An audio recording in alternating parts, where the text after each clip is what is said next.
بسم اللہ الرحمن الرحیم۔ السلام علیکم ورحمۃ اللہ وبرکاتہ۔ قبیلہ بکر بن وائل اور اس کے ذیلی قبیلوں کے جذبات بھڑکے ہوئے تھے، ان کے زخم تازہ تھے۔ مسلمانوں کے ہاتھوں ہلاک ہونے والوں کے گھروں میں ماتم ہو رہا تھا۔ ان حالات اور اس جذباتی کیفیت میں نوجوان بھی اور وہ بوڑھے بھی جو اپنے آپ کو لڑنے کے قابل سمجھتے تھے لڑنے کے لیے نکل آئے۔ یہ لوگ اس قدر بھڑکے ہوئے تھے کہ جوان لڑکیاں بھی مردوں کے دوش بدوش لڑنے کے لیے تیار ہو گئیں۔ عراقی عیسائیوں کے عزائم، جنگی تیاریاں اور الیس کے مقام پر ان کا ایک فوج کی صورت میں اجتماع خالد بن ولید رضی اللہ عنہ سے پوشیدہ نہیں تھا۔ خالد بن ولید رضی اللہ عنہ کی فوج وہاں سے دور تھی، لیکن انہیں دشمن کی ہر نقل و حرکت کی اطلاع مل رہی تھی۔ ان کے جاسوس ہر طرف پھیلے ہوئے تھے۔ عیسائیوں کے علاقے میں عرب کے مسلمان بھی رہتے تھے۔ ان کی ہمدردیاں مدینے کے مسلمانوں کے ساتھ تھی۔ مسلمانوں کی فتوحات کو دیکھ کر انہیں آتش پرستوں سے آزادی اور دہشت گردی سے نجات بڑی صاف نظر آنے لگی تھی۔ وہ دل و جان سے مسلمانوں کے ساتھ تھے۔ وہ کسی کے حکم کے بغیر خالد بن ولید رضی اللہ عنہ کی جاسوسی کر رہے تھے۔ خالد بن ولید رضی اللہ عنہ کے لشکر کے حوصلے بلند تھے۔ اتنی بڑی جنگی طاقت پر مسلسل 3 فتوحات نے اور بے شمار مال غنیمت نے اور اسلامی جذبے نے ان کے حوصلوں کو تر و تازہ رکھا ہوا تھا، لیکن خالد بن ولید رضی اللہ عنہ جانتے تھے کہ ان کے مجاہدین کی جسمانی حالت ٹھیک نہیں۔ مجاہدین کے لشکر کو آرام ملا ہی نہیں تھا۔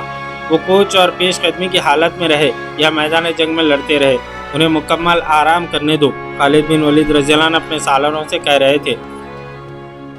ان کی ہڈیاں بھی دکھ رہی ہوں گی، جتنے بھی دن ممکن ہو سکا میں انہیں آرام کی حالت میں رکھوں گا، اور ان دستوں کو بھی یہیں بلا لو جنہیں ہم دجلہ کے کنارے دشمن پر نظر رکھنے کے لیے چھوڑ آئے تھے۔ تم میں مجھے مسنا بن حارثہ نظر نہیں آ رہا۔ وہ گزشتہ رات سے نظر نہیں آیا، ایک سالار نے جواب دیا۔ ایک گھوڑے کی ٹاپ سنائی دی جو قریب آ رہا تھا۔ گھوڑا خالد بن ولید رضی اللہ عنہ کے خیمے کے قریب آ کر رکا۔ مسنا بن حارثہ آیا ہے، کسی نے خالد بن ولید رضی اللہ عنہ کو بتایا۔ مسنا گھوڑے سے کود کر اترا اور دوڑتا ہوا خالد بن ولید رضی اللہ عنہ کے خیمے میں داخل ہوا۔ تجھ پر اللہ کی رحمت ہو ولید کے بیٹے، مسنا نے پرجوش آواز میں کہا اور بیٹھنے کے بجائے خیمے میں ٹہلنے لگا۔ خدا کی قسم ابن حارثہ، خالد بن ولید رضی اللہ عنہ نے مسکراتے ہوئے کہا، تیری چال ڈھال اور تیرا جوش بتا رہا ہے کہ تجھے کہیں سے خزانہ مل گیا ہے۔ خزانے سے زیادہ قیمتی خبر لایا ہوں ابن ولید، مسنا بن حارثہ نے کہا۔ میرے قبیلے کے عیسائیوں کا ایک لشکر تیار ہو کر الیس کے مقام پر جمع ہونے کے لیے چلا گیا ہے۔ ان کے سرداروں نے دروازے بند کر کے ہمارے خلاف جو منصوبہ بنایا ہے وہ مجھ تک پہنچ گیا ہے۔ کیا یہی خبر لانے کے لیے تو رات سے کسی کو نظر نہیں آیا؟ خالد بن ولید رضی اللہ عنہ نے پوچھا۔ ہاں، مسنا نے جواب دیا۔ وہ میرا قبیلہ ہے، میں جانتا تھا کہ میرے قبیلے کے لوگ انتقام لیے بغیر چین سے نہیں بیٹھیں گے۔ میں اپنا حلیہ بدل کر ان کے پیچھے چلا گیا تھا۔ جس مکان میں بیٹھ کر انہوں نے ہمارے خلاف لڑنے کا منصوبہ بنایا، میں اس کے ساتھ والے مکان میں بیٹھا ہوا تھا۔ میں وہاں سے پوری خبر لے کر نکلا ہوں۔ دوسری اطلاع یہ ہے کہ ان کے سردار اس مقصد کے لیے مدائن چلے گئے ہیں اور وہ اردو شہر سے فوجی مدد لے کر ہم پر حملہ کریں گے۔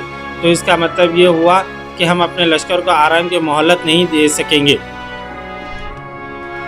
خالد بن ولید رضی اللہ عنہ نے کہا، کیا تم پسند نہیں کرو گے کہ جس طرح ہم نے دلجہ میں آتش پرستوں کو تیاری کی مہلت نہیں دی تھی، اس طرح ہم عیسائیوں اور آتش پرستوں کے اجتماع سے پہلے ہی ان پر حملہ کر دیں؟ خدا تیری عمر دراز کرے ابن ولید، مسنا نے کہا۔ طریقہ یہی بہتر ہے کہ دشمن کا سر اٹھنے سے پہلے ہی کچل دیا جائے۔ خالد بن ولید رضی اللہ عنہ نے اپنے دوسرے سالاروں کی طرف دیکھا جیسے وہ ان سے مشورہ مانگ رہے ہوں۔ ہونا تو ایسا ہی چاہیے، سالار عاصم بن عمرو نے کہا، لیکن لشکر کی جسمانی حالت دیکھ لیں، کیا ہمارے لیے فائدہ مند نہ ہوگا کہ کم از کم 2 دن لشکر کو آرام کرنے دیں؟ ہاں ابن ولید، دوسرے سالار عدی بن حاتم نے کہا، کہیں ایسا نہ ہو کہ پہلی 3 فتوحات کے نشے میں ہمیں شکست کا منہ دیکھنا پڑے۔ ابن حاتم، خالد بن ولید رضی اللہ عنہ نے کہا، میں تیرے اتنے اچھے مشورے کی تعریف کرتا ہوں، لیکن یہ بھی سوچ کہ ہم نے 2 دن عیسائیوں کو دیے تو کیا ایسا نہیں ہوگا کہ فارس کا لشکر ان سے آ ملے؟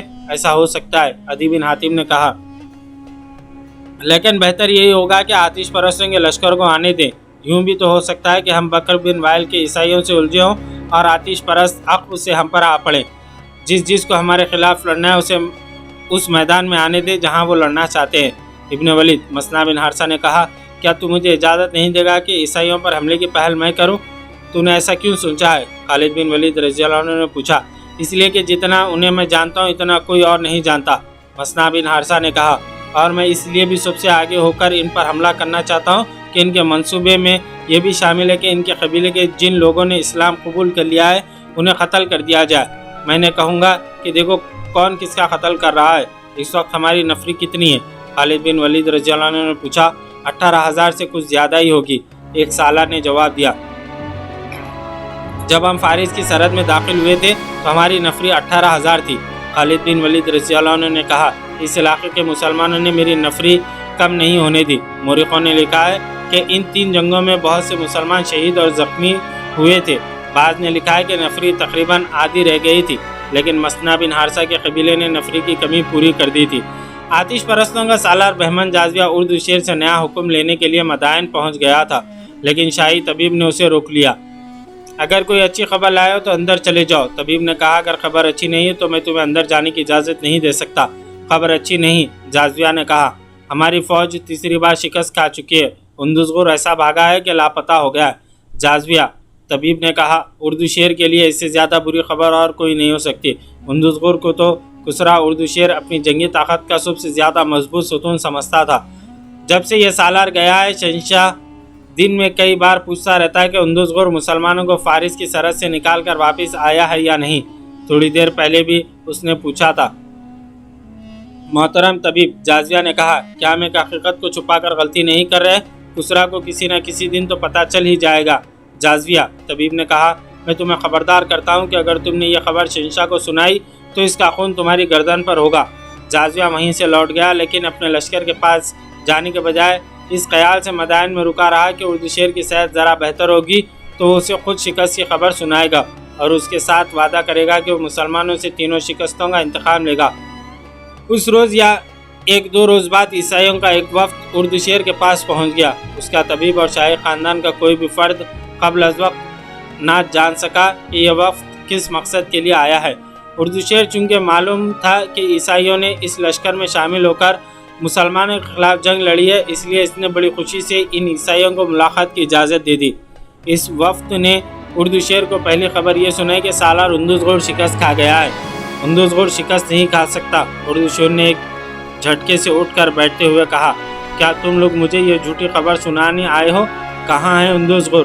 اگر اس کی شکست کی خبر صحیح ہے تو یہ بھی صحیح ہے کہ جس روز وہ مدائن میں قدم رکھے گا وہ اس کی زندگی کا آخری روز ہوگا۔ ہم جھوٹی خبر سنانے نہیں آئے، وفد کے سربراہ نے کہا۔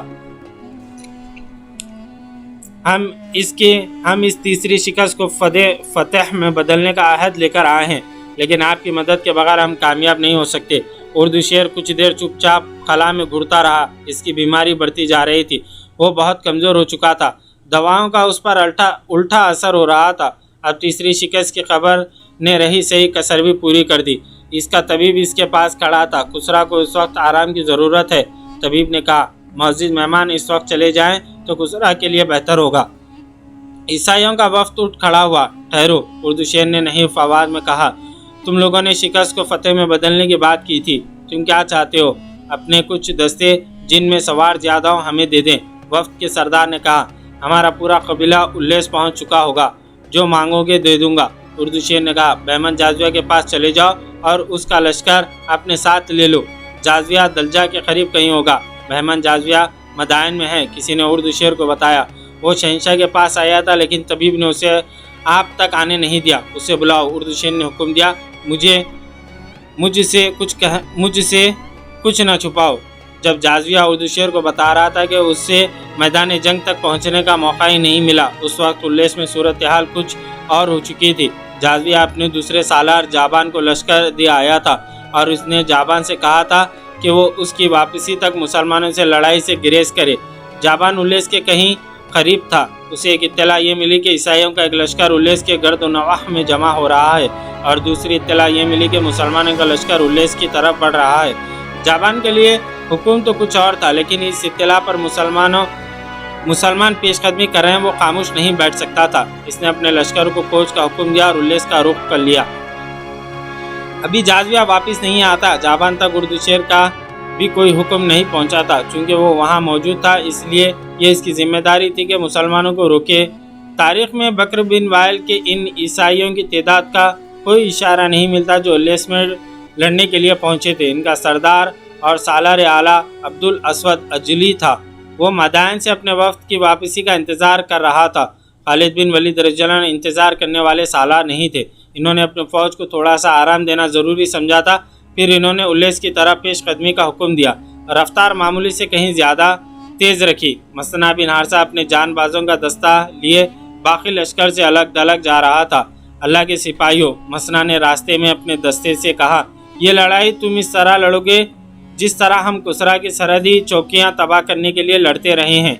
छापा मार लड़ाई, शब खून। तुम इन लोगों से लड़ने जा रहे हो जो तुम्हारी तरह लड़ना नहीं जानते। इन्हें तुम जानते हो, वो तुम्हारे कबीले के लोग हैं। हम उन्हें भगा भगा कर लड़ाएंगे, इसलिए मैंने तुम्हें लश्कर से अलग कर लिया है।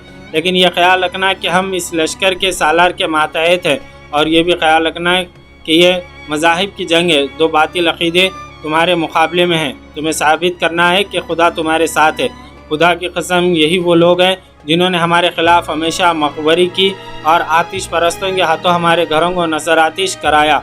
सवारों का ये दस्ता पुरजोश नारे लगाने लगा, लेकिन मसना ने रोक दिया और कहा कि खामोशी बरकरार रखनी है। दुश्मन को इस वक्त पता चले कि हम आ गए हैं जब हमारी तलवारें उन्हें काट रही होंगी। ईसाइयों का लश्कर उल्लेस के मुकाम पर पड़ाव डाले हुए मदाइन से अपने वफ्द की वापसी का इंतज़ार कर रहा था। होशियार, दुश्मन आ रहा है। ईसाई लश्कर के संतरियों ने वावेला बर्पा कर दिया, खबरदार, होशियार, तैयार हो जाओ। हड़बूंग मच गई। इनके सरदारों ने दरख्तों पर चढ़कर देखा, एक लश्कर चला आ रहा है। सरदारों ने दरख्तों के ऊपर से ही हुक्म दिया कि तीर अंदाज अगली सफ़ में आ जाएं। ये लोग चूँकि बाकायदा फ़ौज नहीं थी, इसलिए इनमें नज़्म व ज़ब्त और सब्र व तहम्मुल की कमी थी। वो लोग हुजूम की सूरत में लड़ना जानते थे, फिर भी इन्होंने सफ़ बंदी कर ली। आने वाला लश्कर करीब आ रहा था। जब यह लश्कर और करीब आया तो सरदारों को कुछ शक होने लगा। तब एक सालार ने कहा, यह लश्कर मुसलमानों का नहीं हो सकता, क्योंकि ये इस तरफ से आ रहा है जिस तरफ बहमन जाज़िया का लश्कर होना चाहिए था। सालार ने दो घोड़सवारों को यह कहकर दौड़ा दिया कि जाकर देखो कि ये लश्कर किसका है। ये दोस्त हैं। एक सवार ने पीछे मुड़कर बुलंद आवाज़ से कहा, यह फारिस की फ़ौज है। यसु मसीह के पुजारियों, दरख्त से सालार आला ने चिल्लाकर कहा, तुम्हारी मदद के लिए मदाइन से फ़ौज आ गई है। ईसाई नारे लगाने लगे और थोड़ी देर बाद जाबान का लश्कर ईसाइयों के पड़ाव में आ गया। जाबान ने इस तमाम लश्कर की कमान ले ली और ईसाई सरदारों से कहा कि अब वो इसके हुक्म और हिदायत के पाबंद होंगे। जाबान ने ईसाइयों का हौसला बढ़ाने के लिए पुरजोश तकरीर की, जिसमें उसने बताया कि अब इन्हें पहली 3 शिकस्तों का इंतकाम लेना है और तुम अपनी जवान औरतों को भी साथ लाए हो। जाबान ने कहा, अगर तुम हार गए तो ये औरतें मुसलमानों का माल गनीमत होंगी, उन्हें वो लौंडियाँ बना कर ले जाएंगे। इन्हीं की खातिर अपनी जानें लड़ा दो। ईसाइयों की सफ़ों में जोश और खरोश बढ़ता जा रहा था। वो तो पहले ही इंतकाम की आग में जल रहे थे, अब अपने साथ फारिस का एक मुनज़्ज़िम लश्कर देखकर वो और ज़्यादा दिलेर हो गए थे। मदीने की फ़ौज की पेशकदमी खासी तेज़ थी। मसना अपने दस्ते के साथ दाएं की तरफ कहीं आगे निकल गया था और सरसब्ज़ व शादाब इलाका था। दरख्तों की बहुतात थी, हरी झाड़ियाँ और ऊंची घास भी थी। थोड़ी दूर जाकर आदमी नज़रों से ओझल हो जाता था। ये वो इलाका था जहाँ फारिस के बड़े बड़े अफसर सैर व तफरी और शिकार वगैरह के लिए आया करते थे। उल्लेस से आगे हैरा एक शहर था जिसकी अहमियत तिजारती और फ़ौजी लिहाज से खासी ज़्यादा थी। आबादी के लिहाज से ये ईसाइयों का शहर था, जो हर लिहाज से खूबसूरत शहर था। और ये भी जहन में रखो, जाबान लश्कर के सालारों से कह रहा था कि आगे हैरा है। तुम जानते हो कि हैरा हमारी बादशाही का एक हीरा है। अगर मुसलमान इस शहर तक पहुंच गए तो ना सिर्फ ये कुसरा का दिल टूट जाएगा, बल्कि फारिस के पूरे लश्कर के हौसले टूट जाएंगे। हैरा मदाइन से ज़्यादा कीमती है। सब्ज़ाजार है। सब्ज़ाजार में एक घोड़सवार जैसे तैरता चला आ रहा हो। खालिद बिन वलीद रज़ियल्लाहु अन्हु अपने लश्कर के वस्त में थे। किसी और को इस सवार की तरफ भेजने के बजाय इन्होंने अपने घोड़े को एड़ लगाई और इस सवार को रास्ते में जा लिया। वो मसना बिन हारसा के दस्ते का एक सवार था। इब्न हारसा का पैगाम लाया हूँ। सवार ने खालिद बिन वलीद रज़ियल्लाहु अन्हु से कहा, उल्लेस के मैदान में आतिश परस्तों की फ़ौज भी आ गई है। इब्न हारसा ने कहा है कि संभल कर आगे आएँ, फ़ौरन वापस जाओ। खालिद बिन वलीद रज़ियल्लाहु अन्हु ने सवार से कहा, और मसना से कहो कि उड़कर मुझ तक पहुँचे। मसना का खासिद यूँ गायब हो गया जैसे उसे ज़मीन ने निगल लिया हो। इसके घोड़े की टाप कुछ देर तक सुनाई देती रही, जो दरख्तों में से गुजरती हवा की शाह शाह में तहलील हो गई। खालिद बिन वलीद रज़ियल्लाहु अन्हु वापस अपने लश्कर में आया और अपने सालारों को बुलाकर उन्हें बताया कि आगे सिर्फ बकर बिन वाइल के लोग ही नहीं बल्कि मदाइन का लश्कर भी है। इन्होंने अपने सालारों को यह भी बताया कि मसना बिन हारसा आ रहा है। इन्होंने पहले की तरह सालार आसिम बिन उमरू और सालार अदी बिन हातिम को दाएं और बाएं पहलू में रखा। ज़्यादा देर नहीं गुजरी थी कि मसना यूँ आ पहुँचा जैसे वो वाकई उड़कर आया हो। इब्न हारसा खालिद बिन वलीद रज़ियल्लाहु अन्हु ने कहा, क्या तुमने अपनी आंखों से फारिस के लश्कर को ईसाइयों के साथ देखा है? मसना बिन हारसा ने सिर्फ देखा ही नहीं था बल्कि इसने जानबाजी का मुजाहरा करके बहुत कुछ मालूम कर लिया था। इसने अपने जासूस आगे भेज रखे थे। इन्होंने इसे इत्तला दी थी कि मदाइन की फ़ौज ईसाइयों से आ मिली है। मसना ने पूरी मालूमात हासिल करने का इरादा कर लिया। रात को इसने अपने साथ 3 सवार लिए और दुश्मन के पड़ाव के करीब जाकर घोड़ों से उतरे और इन्हें एक दरख्त के साथ बांध दिया और वहां से वो छुप कर और जहां ज़रूरत पड़ी वहां पीठ के बल रेंग कर पड़ाव के नज़दीक चले गए। आतिश परस्तों के संतरी पड़ाव के इर्द गिर्द घूम फिर रहे थे। ये सफ़र 12 हिजरी के वस्त की रातें थी। आधे चांद की चांदनी थी जो फ़ायदे भी दे सकती थी, नुकसान भी। 2 संतरी इनके सामने से गुजर गए। इन्हें पीछे से जाकर पकड़ा जा सकता था, लेकिन इनके पीछे एक घोड़सवार आ रहा था। इसने अपने संतरियों को आवाज़ देकर रोक लिया और इनके पास आकर इन्हें बेदार और होशियार रहने को कहने लगा। वो कोई कमांडर मालूम होता था। मुसलमान रात को तो हमला नहीं कर सकते, एक संतरी ने कहा, फिर भी हम बेदार और होशियार हैं। तुम सिपाही हो, घोड़सवार ने हुक्म के लहजे में कहा। जो हम कमांडर जानते वो तुम नहीं जानते। मुसलमानों का कुछ पता नहीं वो किस वक्त क्या कर गुजरे। इन्हें आम किस्म का दुश्मन ना समझो। और तुमने मसना बिन हारसा का नाम नहीं सुना? क्या तुम नहीं जानते कि किसरा ने मसना के सर की कीमत कितनी मुकर्रर कर रखी है? तुम अगर उसे ज़िंदा या मुर्दा पकड़ लाओ या इसका सिर्फ सर पेश करो तो तुम मालामाल हो जाओगे, लेकिन तुम उसे पकड़ नहीं सकोगे। वो जिन है, किसी को नज़र नहीं आता।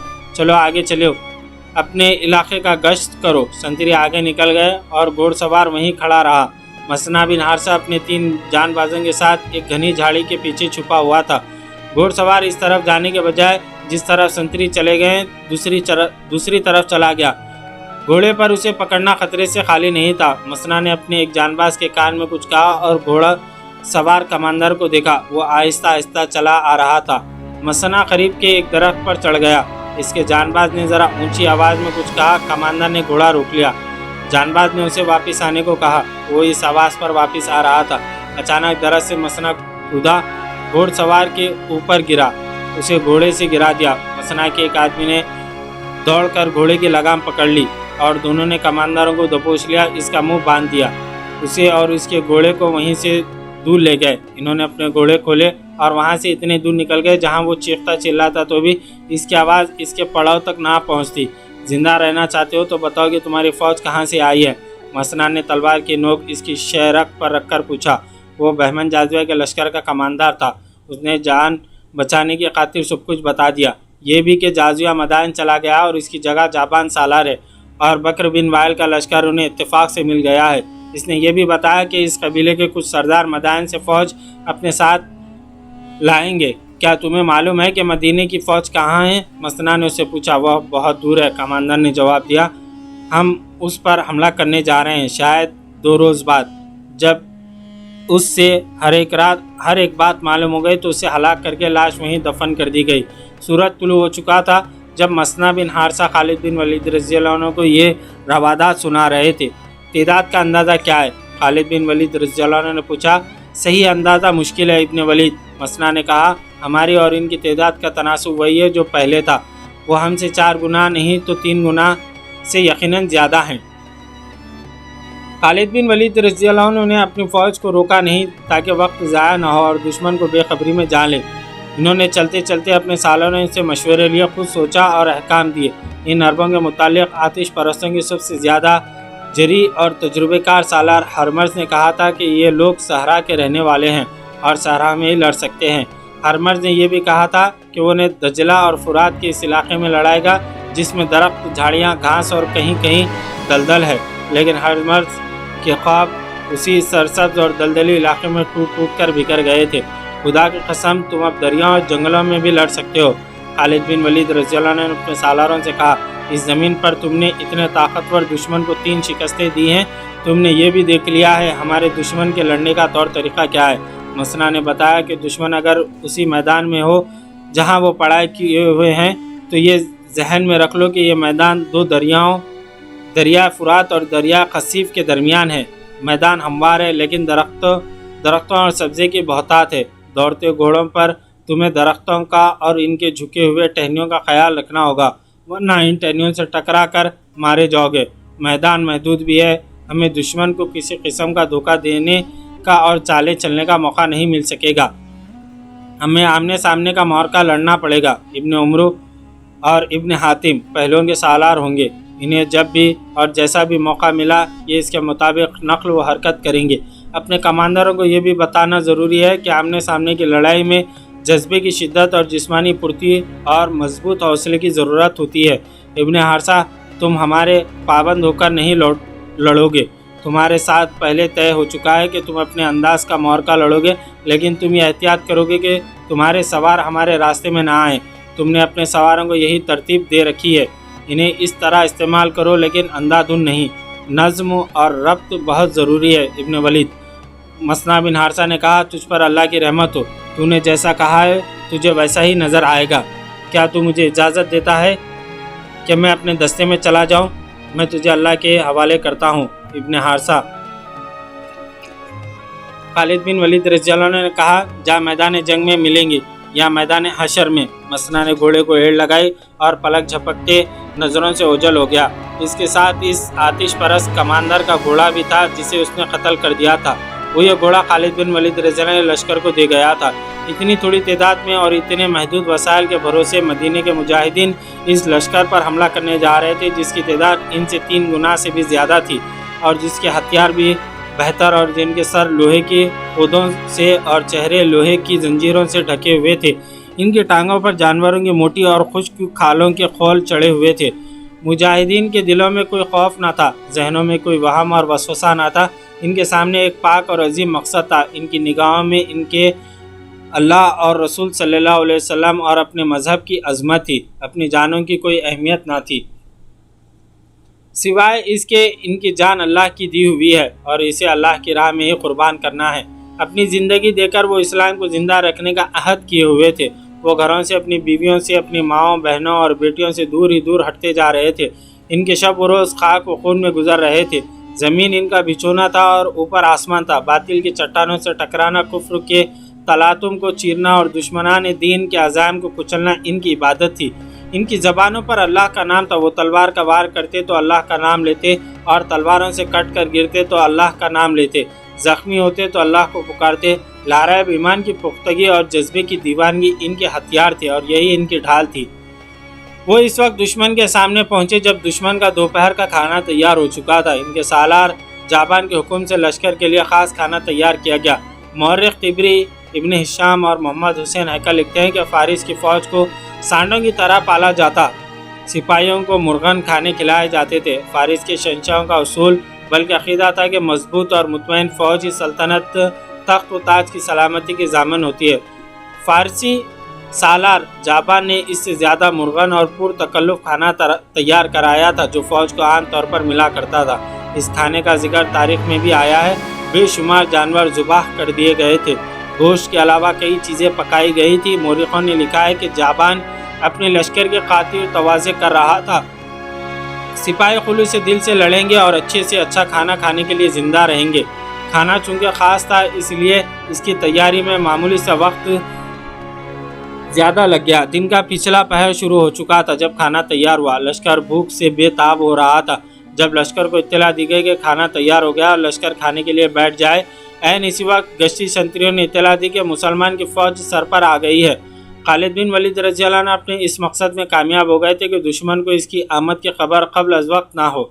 इन्होंने दुश्मन को बेखबरी में जा लिया। आतिश परस्तों और ईसाइयों में हरबोंग मच गई। सालार और कमांडर चिल्ला चिल्ला कर दोनों लश्करों को जंग की तैयारी और सब बंदी का हुक्म दे रहे थे, मगर लश्कर के सामने जो रंगारंग खाने रखे हुए थे इन्हें लश्कर छोड़ने पर आमदा न था। तिबरी की तहरीर शायद है कि लश्कर से बड़ी बुलंद आवाज़ उठी कि मुसलमानों के पहुंचने तक वो खाना खा लेंगे। बेशतर सिपाही खाने में मसरूफ़ हो गए। खालिद बिन वलीद रज़ियल्लाहु अन्हु की फ़ौज जंगी तरतीब में बिल्कुल सामने आ गई। ये फ़ौज हमले के लिए बिल्कुल तैयार थी। आतिश परस्तों और ईसाइयों में वो भी थे जो मुसलमानों से शिकस्त खा चुके थे। इन्होंने अपनी फ़ौज को मुसलमानों की तलवारों और बर्छियों से कटते देखा था। वो मुसलमानों को देखकर ही डर गए थे। खाना छोड़ दो, इनमें से कई एक ने वावैला बर्पा कर दिया। इन मुसलमानों को मौका ना दो, काट देंगे, मार देंगे, तैयार हो जाओ। वो खाना छोड़कर लड़ने की तैयारी करने लगे। बाकी लश्कर अपने सालारों और कमांडरों का भी हुक्म नहीं मान रहे थे। वो सब भूख से मरे जा रहे थे, लेकिन जिन्होंने मुसलमानों के हाथ देखे हुए थे, इनके खौफजदा हड़बोंग देखकर सारा लश्कर खाना छोड़कर उठ खड़ा हुआ था। मदीने के मुजाहिदीन और आगे चले गए। खालिद बिन वलीद रज़ियल्लाहु अन्हु ने अहकाम दे रहे थे। दुश्मन ने अभी घोड़ों पर जीने कसनी थी और सारे लश्कर को ज़र्रा पहननी थी। जाबान ने मोहलत हासिल करने के लिए यह तरीक़ा इख्तियार किया था कि इस दौर के रिवाज के मुताबिक ईसाइयों के सरदार अब्दुल अस्वद दजली को ज़ाती मुकाबले के लिए आगे कर दिया। किसी में हिम्मत है जो मेरे मुकाबले के लिए आएगा? अब्दुल अस्वद ने अपने लश्कर से आगे आकर मुसलमानों को ललकारा। जिसे मेरी तलवार से कटकर मरने का शौक़ है वो आगे आ जाए। मैं हूँ वलीद का बेटा। खालिद बिन वलीद रज़ियल्लाहु अन्हु ने नियाम से तलवार निकाल कर बुलंद की और घोड़े को हेड़ लगाए। मैं हूँ जिसकी तलवार तुझ जैसों के खून की प्यासी रहती है। घोड़े की पीठ पर रह और अपना नाम पुकार। मैं हूँ अब्दुल अस्वद अजली। इसने बुलंद आवाज़ से कहा। नाम अजलान का बुलंद होगा। खालिद बिन वलीद रज़ियल्लाहु अन्हु घोड़ा इसके करीब से गुजर गया, आगे जाकर मुड़ा और खालिद बिन वलीद रज़ियल्लाहु अन्हु ने तलवार तान ली। अब्दुल अस्वद ने भी तलवार निकाल ली थी। खालिद बिन वलीद रज़ियल्लाहु अन्हु ने दौड़ते घोड़े से इस पर वार किया, लेकिन यह वार खता हो गया। अब्दुल अस्वद ने भी खालिद बिन वलीद रज़ियल्लाहु अन्हु की तरफ घोड़ा दौड़ाया और एक बार फिर दोनों सवार आमने सामने आए। अब क्या अब्दुल अस्वद ने वार किया। खालिद बिन वलीद रज़ियल्लाहु अन्हु ने वार इस तरह रोका कि इनकी तलवार अब्दुल अस्वद की तलवार के दस्ते पर लगी। जहां इस ईसाई सरदार का हाथ था, इसका हाथ की 2 उंगलियों के ऊपर के हिस्से साफ कट गए। तलवार इसके हाथ से गिर पड़ी। अब्दुल अस्वद ने भाग कर निकलने के बजाय बुलंद आवाज़ में कहा कि इसे बर्छी दी जाए। इसके लश्कर में से एक आदमी निकला जिसके हाथ में बर्छी थी। वो दौड़ता हुआ अपने सरदार की तरफ आया। खालिद बिन वलीद रज़ियल्लाहु अन्हु ने उसका रास्ता रोकने के लिए घोड़े का रुख इस तरफ कर दिया। वो आदमी प्यादा था, इसने खालिद बिन वलीद रज़ियल्लाहु अन्हु से बचने के लिए बर्छी अपने सरदार की तरफ फेंकी। खालिद बिन वलीद रज़ियल्लाहु अन्हु पहुँच गए थे। बर्छी आ रही थी जिसे खालिद बिन वलीद रज़ियल्लाहु अन्हु सर के ऊपर से गुजरना था। अब्दुल अस्वद ने बर्छी पकड़ने के लिए दोनों हाथ बुलंद कर रखे थे। खालिद बिन वलीद रज़ियल्लाहु अन्हु ने बर्छी को तलवार मारी। बर्छी कट तो ना सकी, लेकिन इनका मकसद पूरा हो गया। बर्छी रास्ते में रुक गई और गिर पड़ी। खालिद बिन वलीद रज़ियल्लाहु अन्हु ने घोड़े का रुख अब्दुल अस्वद की तरफ कर दिया। अब ये शख्स वार से सिर्फ बच सकता था, वार को रोकना अब इसके बस की बात नहीं थी। खालिद बिन वलीद रज़ियल्लाहु अन्हु ने बग़र से तमाशा उसे इधर उधर भगाया। इब्न वलीद, खालिद बिन वलीद रज़ियल्लाहु अन्हु के सरदार ने बुलंद आवाज़ से कहा, उसे ख़त्म करो, दुश्मन तैयार हो रहा है। खालिद बिन वलीद रज़ियल्लाहु अन्हु ने घोड़े की रफ्तार तेज़ करके और अस्वद के करीब से गुजरते तलवार बर्छी की तरह मारी। अब्दुल अस्वद ने घोड़े के एक पहलू पर झुककर बचने की कोशिश की, लेकिन खालिद बिन वलीद रज़ियल्लाहु अन्हु की तलवार उसके दूसरे पहलू में उतर गई थी। अब्दुल अस्वद संभल गया, लेकिन वो भागा नहीं। खालिद बिन वलीद रज़ियल्लाहु अन्हु ने अब पीछे से आकर इस पर ऐसा वार किया कि इसकी गर्दन इस तरह कट के सर ढलक कर एक खंधे पर चला गया। गर्दन पूरी नहीं कटी थी। उधर ईसाई का सरदार अब्दुल अस्वद घोड़े से गिरा और दरिया फुरात की तरफ से बेशुमार घोड़ों की दौड़ने का शोर सुनाई दिया। घोड़े सरपट दौड़े आ रहे थे। इस पहलू पर ईसाइयों का लश्कर था। घोड़सवारों के हाथों में बर्छियाँ थी। घोड़े ईसाइयों के लश्कर में जा घुसे और सवारों की बर्छियों ने उन्हें छलनी करना शुरू कर दिया। ईसाइयों की तवज्जो सामने मुसलमान की तरफ थी। वो मुकाबले के लिए संभल ना सके।